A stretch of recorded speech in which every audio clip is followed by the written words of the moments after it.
CCP revises military audit regulations again, Analysts, storm Brewing. The CCP official demands delivery workers follow the party, causing an uproar online. Customers must get police approval for withdrawals at Jilin Bank, sparking online outcry. Bloomberg, China's strongest economic province endures hardship. Some regions in China exceed 70 degrees Celsius, hospitals overflow with heatstroke patients. American app produces fake news, deeply linked with the CCP. It's all covered in today's China Truths. CCP revises military audit regulations again, Analysts, storm Brewing. Following reports of corruption in its military leadership, the CCP has issued revised military audit regulations effective from July 1, 2024. These stringent regulations suggest rising military corruption and likely foreshadow a more major purge under Xi Jinping's leadership, with more officials expected to be ousted.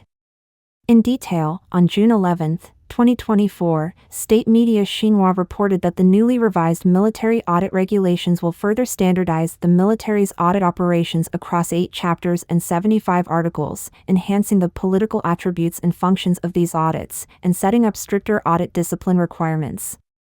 The CCP Central Military Commission first issued military audit regulations on January 1, 2007. At the end of 2016, Xi Jinping signed an order to release a revised version of the military audit regulations, which took effect on January 1, 2017. The revisions explicitly targeted leaders responsible for managing significant funds and resources, especially those in reserve positions or transitioning out of office, as focal points for audits. This year marks the second time these regulations have been revised since Xi took office. Commenting on this issue, Li Lin, a current affairs commentator, told Epoch Times that this second revision under Xi Jinping implies that the issue of military corruption has not only persisted but worsened in recent years, citing examples like water-filled missiles, which underscore the previous regulations' ineffectiveness. It also suggests the onset of a new round of purges under the guise of fighting corruption, with expectations of more military personnel being implicated. Whether these actions will be publicly disclosed remains uncertain. Another commentator, Zhong Yuan, argued that the CCP style of anti-corruption cannot eradicate or even curb corruption but is instead used as a mechanism for internal conflicts. Because, according to him, everyone is corrupt, and the military is no exception. The anti-corruption campaign is used to eliminate dissenting generals and replace them with so-called loyal generals who will inevitably continue to engage in corrupt practices. Since July 2023, there have been extensive reports of corruption within the CCP's rocket force.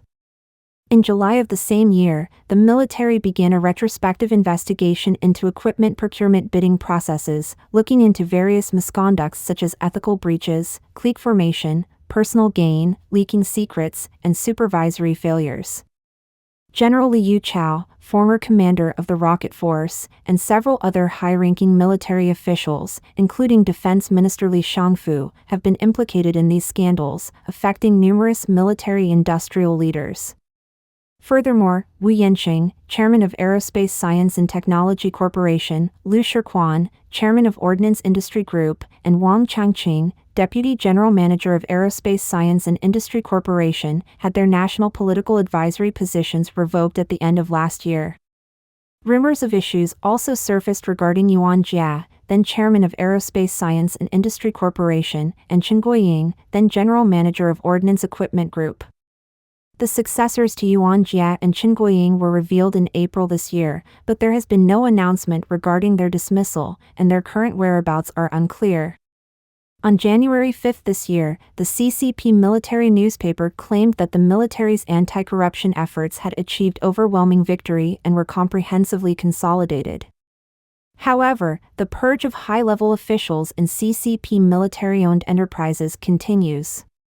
On April 7 this year, authorities reported that He Wenzhong, deputy general manager of China Electronics Technology Group, is undergoing disciplinary review and supervisory investigation. The Financial Times on April 9 reported that this investigation of executives from one of the CCP's largest military equipment suppliers indicates new signs of instability in the CCP's defense sector. Commentator Zhong Yuan told Epoch Times that CCP officials and generals climb the ranks for greater territorial control and more money. The current chaos within the CCP military primarily stems from discoveries of disloyalty, with many being two-faced. Therefore, the CCP leader trusts no one but is unable to replace everyone at once. Thus, he prominently wields the anti-corruption banner, hoping to intimidate some individuals. The CCP official demands delivery workers follow the party, causing an uproar online. According to the paper, the Market Regulation Administration recently issued a document titled Guidance on Strengthening Party Construction Work Among Online Delivery Workers, which includes 17 requirements related to party construction work. The document noted that as of 2023, the number of active online delivery workers on major platforms in China exceeded 12 million. The officials stated that it is necessary to conduct in-depth and meticulous ideological and political work to guide the online delivery workforce to be grateful to the party, listen to the party, and follow the party. They also mentioned promoting the establishment of an industry-specific party committee for online delivery workers based on work needs. The system also includes grassroots market regulation office party construction work guidance stations, private associations, and the establishment of joint party construction work coordination mechanisms. The document mentioned hiring a group of responsible online delivery workers to serve as part-time community supervisors, encouraging them through actions like Snap and Report to participate in grassroots governance. This news has caused a stir on mainland Weibo and overseas platforms. Netizens questioned the practicality and moral implications of such political involvement in daily work tasks. They highlighted the disconnect between political mandates and the real needs of delivery workers, such as job security and benefits. Netizens wrote, "This is utterly outrageous. As long as the group is large enough, someone will care and remember." Delivery workers are turning into obligatory community grid members, essentially another expansion of the CCP Stability Maintenance System parameters, which also reflects the CCP's increasing sense of insecurity. Compared to former East Germany, the CCP's surveillance of the people is more three-dimensional, and the tentacles of the police state have reached every corner of society. This criticism underscores a deep-seated discontent and a strong sense of injustice among the public, reflecting broader concerns over the CCP's policies affecting grassroots workers. Customers must get police approval for withdrawals at Jilin Bank, sparking online outcry. On June 12, the entry bank withdrawal requires police stations' approval, surged to the top of the hot search list in mainland China. According to a report by Phoenix Finance, on June 11, a netizen reported that when attempting to withdraw money at a Jilin bank in Changchun, they were told that approval from the local police station was necessary. The netizen posted a video stating that their mother, carrying her bank card and ID card, went to withdraw money at the Jilin bank in Changchun. The bank told her that police station approval was needed for the transaction. The withdrawal was intended to transfer funds to another bank that offered higher interest rates on deposits, with the total amount being less than 100,000 yuan, about $14,000. After a long wait and a review by the police station, the bank was finally able to transfer the money. On June 12, staff from the implicated branch of Jilin Bank and the local police station stated that this measure was to prevent telecommunication fraud and protect residents from scams. According to Jimu News, the customer service of Jilin Bank said that the bank did not issue the above regulations. However, some branches do have such requirements based on the demands of their local police stations, and the specifics of how to withdraw money depend on the actual conditions of the branch. According to Sina Bank, the branch in question has a rule that withdrawals over 20,000 yuan, about $2,800, must be reported to the police station. In response to Jilin Bank's rule that withdrawals over 20,000 yuan require police station approval, the social issues blogger Shuahao5872 on Weibo criticized the bank's justification, questioning the logic behind such a requirement and comparing it to needing police approval to carry cash on the street for fear of theft. The blogger argued that without clear, suspicious reasons, such restrictions are excessive. He emphasized that Jilin Bank and its customers should be seen as equals under civil law.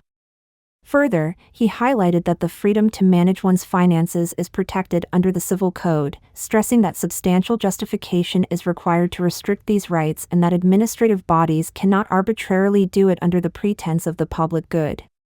Many Weibo users comment, "Does the bank realize it's breaking the law?" At first glance, it's an overreaction. The deeper reason is that small and medium-sized banks are acting recklessly to avoid liquidity exhaustion. Isn't the money in the account my own? This bank is about to go bankrupt. The Rebel Times published an article expressing that this kind of approach appears to protect citizens' property safety, but actually tramples on citizens' basic rights and is a violation of personal freedom and dignity. Jilin Bank's bizarre regulation pushes anti-fraud measures to absurd extremes, also exposing the deep-seated issues of excessive control and disregard for individual rights in current Chinese society. Bloomberg, China's strongest economic province endures hardship. As China's economy slows, Guangdong, the most entrepreneurial province in China, is facing increasingly severe hardships. According to a Bloomberg report on June 11, with signs of a slowdown in the momentum of living standard improvements over the past nearly 40 years, many Chinese are worried about the future. Dong Yida, a 27-year-old who relocated to Shenzhen from Hong Kong in 2021, exemplifies the anxious mood among many. Shenzhen, a city celebrated as China's tech capital, seemed a promising place for Dong to advance her career in business development with a startup focused on autonomous vehicles, especially amid an exodus from Hong Kong. However, the economic downturn is affecting all aspects of life, including personal relationships. Dong observed that economic considerations are becoming crucial in dating, with people viewing relationships through the lens of financial stability rather than love. This shift reflects a broader trend of increasing economic instability, despite official reports suggesting rising incomes and falling consumer goods prices. Significant job cuts in major tech companies like Tencent, based in Shenzhen, have contributed to a surge in youth unemployment, which reached over 20% last year before new statistical methods brought it down to around 15%. The real estate sector, particularly in Guangdong, has seen a dramatic 50% drop in property values since 2021, affecting not just the housing market but also household financial stability and consumer confidence. Guangdong, a province critical to China's economic prosperity and home to global giants like Huawei and DJI, has been hit hard by the decline in real estate prices, particularly with the financial troubles of China Evergrande Group in Guangzhou. According to Freedom House, protests over unpaid wages and delayed real estate projects have become more frequent in Guangdong than in any other Chinese province. The repercussions of the real estate crisis extend beyond the employment of construction and marketing professionals, significantly impacting family finances and altering perceptions of home ownership as a secure investment. Today, consumer spending growth in China is slow, with retail sales in April increasing by just 2.3% year-over-year. In the same month, social financing contracted for the first time in nearly 20 years, a metric used to track the total amount of credit used in the economy. This indicates that despite relatively low borrowing costs in China, businesses, consumers, and local governments are all reluctant to take on more debt. The economic slowdown has led to unexpected social consequences, most notably the lying flat movement. These individuals believe they should not have to work just to survive. By definition, these people are unlikely to have a significant impact on politics, but if a large number of people become disillusioned with their prospects, their angry rather than indifferent response to worsening economic prospects could complicate matters. Some regions in China exceed 70 degrees Celsius, hospitals overflow with heatstroke patients. Northern China is experiencing the most severe and widespread heat wave of the year. On June 11th, a Douyin user from mainland China posted a video claiming, "This is absolutely not alarmist." He made 2 visits to Beijing's Tiantan Hospital the following day. The first visit was relatively easy for finding a parking space, but he said, "Today, I was really panicked. It took a very long time to find a parking spot." The hospital was absolutely full. The blogger explained that due to a high temperature warning issued in Beijing 2 days earlier, the emergency department at the hospital was overwhelmed with people who were crying and vomiting, and some were covered with white sheets. The blogger added that honestly, guys, I'm not exaggerating. An elderly man fainted, and there were children who. You must be cautious about the heat. Be careful, the hospital is extremely crowded. He further commented, "I used to think it wasn't a big deal, but after visiting the hospital today, wow. It was incredibly crowded." In the comments of the video, several Beijing residents mentioned that after riding their bikes today, it felt like their ankles had been scorched. Another said, "Tiantan Hospital is always full, even emergency visits at night are crowded. Heat stroke can be deadly. Extreme cold, extreme heat, and extreme humidity are when the highest rates of mortality and accidents occur." Additionally, it is important to note that a recent incident in Jiangsu involved a girl dying from heat stroke. According to the Yangtze Evening News, on June 9th, numerous outdoor enthusiasts were hiking at Jilin along the border of Nanjing and Zhenjiang in Jiangsu. The temperature exceeded 30 degrees, creating stifling conditions on the mountain where the girl succumbed to heat stroke and died despite attempts at resuscitation. Vast areas experience 40 degrees Celsius, ground temperatures exceed 60 degrees Celsius, some regions above 70 degrees Celsius. China Weather reported on June 12 that since June 8, intense heat has gripped North China and Huanghai in Guangdong province, making this the most extensive and severe heat wave of the year. This heat wave is expected to peak from June 11th to 13th, with parts of Hebei, Hunan, and Shandong experiencing temperatures above 40 degrees Celsius. On the afternoon of June 12th, surface temperatures in Hebei, Shandong, Hunan, Shaanxi, and Anhui soared above 60 degrees Celsius, with some regions even exceeding 70 degrees Celsius, hot enough to scorch the feet of anyone without shoes. The surface temperatures in the North China Plain are expected to stay high or rise further over the next 2 to 3 days. Netizens have remarked that the air in Hebei is so hot it scorches the lungs. The extreme weather contrast of scorching barbecue conditions in the north and sweltering sauna humidity in the south has become an unusual phenomenon in China. Recently, most of southern China has been drenched with continuous rainfall. Forecasts predict that the Jiangnan, South China, and Southwest regions will be hit by 2 waves of rain from June 12 to 18th. Heavy downpours are expected to impact nearly 10 provinces and regions, including Jiangxi, Zhejiang, Fujian, and Guangxi. American app produces fake news, deeply linked with the CCP. Newsbreak, a top 3 free news app in the US, was launched in 2015 as a subsidiary of the Chinese app Edian News. It gained notoriety for using AI to create fake news, including a debunked article about a non-existent shooting in Bridgeton, New Jersey, which Newsbreak later retracted. Reuters highlighted that in 2017, Newsbreak was commended by the CCP for effectively disseminating Beijing's propaganda. Interviews with 7 former employees by Reuters revealed that much of the app's algorithm development is conducted in China. Epoch Times columnist Wang He suggested that Newsbreak's inaccuracies could arise from 2 sources: technical flaws in its algorithms and data collection, or deliberate CCP strategies using AI to gauge and manipulate U.S. public reactions to fake news for strategic gains. Mr. Wang He also warned that despite appearing as American startups, such companies often have Chinese shareholders with close ties to the CCP and military, highlighting the need for legislative action to limit Chinese state influence in such firms. Newsbreak is financially backed by Francisco Partners and Beijing-based IDG Capital, which was identified by the Pentagon in February as having ties to the Chinese military.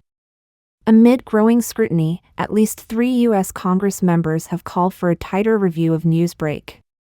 In June 2021, the U.S. government sought to assess the security risks associated with Chinese apps, including Newsbreak, TikTok, and WeChat. Former journalist Zhao Longjian commented on the dangers of such news-generating software, noting it's more detrimental than platforms like TikTok because it fabricates convincing news stories that mislead the public, particularly in areas formerly served by local newspapers. With the decline of traditional media, Newsbreak has filled this vacuum, potentially swaying voter opinions and impacting elections. A 2022 report including court documents and company memos indicated concerns over AI-generated reports, identifying at least 40 instances of Newsbreak using AI to impact its community. Furthermore, the U.S. State Department reported last September that the CCP spends billions annually to spread misinformation globally. Don't forget to comment in the section below to share your opinions on today's topic with us. If you find the information helpful, please share this video with a friend to watch together. This will be a great source of motivation for our team to produce more and more quality and reliable videos. And also don't forget to like and subscribe to see more interesting topics from China Truths. Thank you for tuning in.